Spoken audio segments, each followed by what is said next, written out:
pressure in my head was just building and building. Just slowly started turning left, and I couldn't correct myself. The next thing I know, I was waking up in the hospital. December 4th of 2012, I was waiting for my kids to get home. It was like 68 degrees. There was no wind. It was beautiful on a December day. And I was thinking I was going to take the opportunity to go hunting that day. But then when my older son, Kip, got off the bus, he just looked up at me and begged me to stay home and play with him. So I did, and he went out back to his swing set, and I put him in it, and I started pushing him. And I had been suffering with a headache for around 7 weeks at that point, 7-8 weeks. It just wasn't going away, but I thought maybe sinus infection, I don't know. But as I was pushing him on the swing, something felt off. The pressure in my head was just building and building in this area.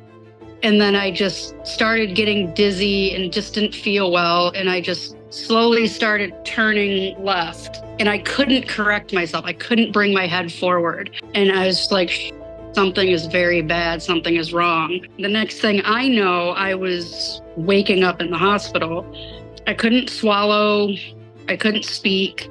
I couldn't move my left side at all. And what they call like locked in syndrome at the moment, where you're completely awake and in there, but you just can't move or do anything or show any signs to anybody that you are actually awake. There are no words to describe how much pain I was in. It was something I'd never experienced before. And then my whole left side, it was dead.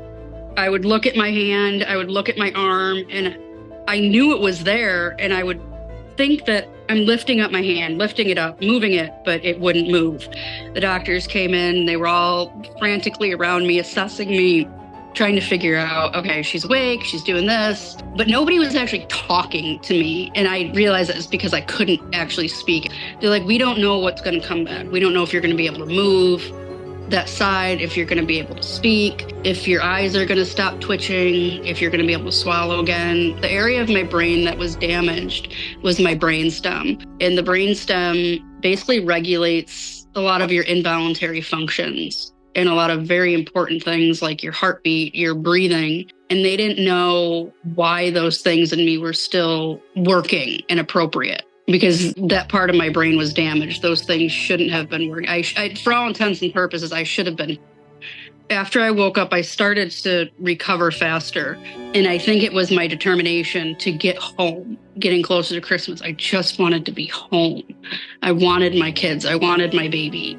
I wanted to get out of the hospital. So I just pushed and pushed and pushed. And eventually I went down into the rehab floor. It was all physical therapy, occupational therapy, learning how to use my hand again. If I don't want to trip and fall, I have to remember, this is how you walk. Lift up your legs, lift up your knees. Don't drag your foot.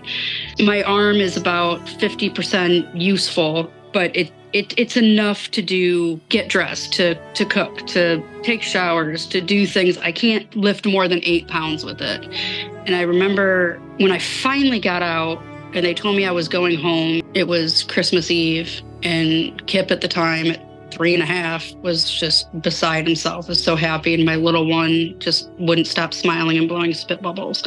And that's what kept me going through all of it, is them.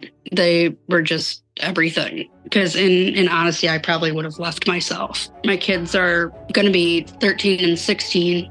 It's crazy how the older one's going to be 16. I can't believe it. It was always one of those things that I was taught, that I started teaching him early on, is don't panic and think about what you're doing. It was called the STOP method.